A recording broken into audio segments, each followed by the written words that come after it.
ஹாய்ங்க. வெடி போட்டு இன்வைட் பண்ணுறாங்க நம்மள அப்படின்ட்டு மட்டும் சொல்ல மாட்டேன். நம்ம ஸ்ரீ ஜனகை மாரியம்மன் கோயிலுக்கு வந்திருக்கோம். இந்த கோயில் எங்கே இருக்குன்னா, மதுரை மாவட்டம் சோழவந்தான் அப்படிங்கிற ஒரு கிராமத்தில் இருக்குங்க. உண்மையாகவே சொல்கிறேன். ரொம்ப சக்தி வாய்ந்த கோயிலுங்க. எங்களுக்கு நிறைய வேண்டுதல் நடந்திருக்கு. அதில் ஒரு வேண்டுதலை நிறைவேற்றுறதுக்கு தான் இன்றைக்கி வந்திருக்கோம். என்னென்னு பார்த்தீங்கன்னா, திருமணம் ஆகணும்னு சொல்லி வேண்டியிருந்தாங்க எங்கள் மாமியார். கல்யாணம் முடிஞ்சிருச்சு. 1 இயரில் குழந்தையும் பிறந்துருச்சு. அப்போ வேண்டுதலை கண்டிப்பாக நிறைவேற்றணும்ல, அதுக்காக தாங்க வந்திருக்கோம். வந்து பொம்மையெல்லாம் வாங்கி வச்சு வேண்டுதலை நிறைவேற்றி நல்ல திருப்தியாக சாமி கும்பிட்டுட்டு வந்தோங்க. அப்படியே மாவிளக்கு எடுக்கணும்னு சொல்லி வேண்டியிருந்தாங்க. மாவிளக்கும் எடுத்துட்டு நல்லா சாமி கும்பிட்டுட்டு வந்தோம். இந்த கோயிலோட இன்னொரு ஸ்பெஷல் என்ன அப்படின்னா, எந்த கோயில்னாலும் ஓகேங்க, அந்த கோயிலுக்கு திருவிழா வரப்போகுதுன்னா 1 மந்த்க்கு முன்னாடி தாங்க கொடி ஏற்றுவாங்க.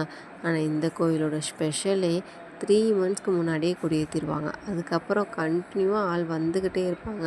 அதனால தான் நாங்கள் கொடியேற்றுறதுக்கு 2 டேஸ்க்கு அப்புறமே வந்து எங்கள் வேண்டுதல் எல்லாத்தையுமே நிறைவேற்றிட்டு போயிட்டோங்க. இதே மாதிரி உங்களுக்கும் வேண்டுதல் எதுவும் இருந்துச்சுன்னா கண்டிப்பாக ஆத்தாட்ட வந்து சாமி கும்பிட்டு போங்க. பாய்.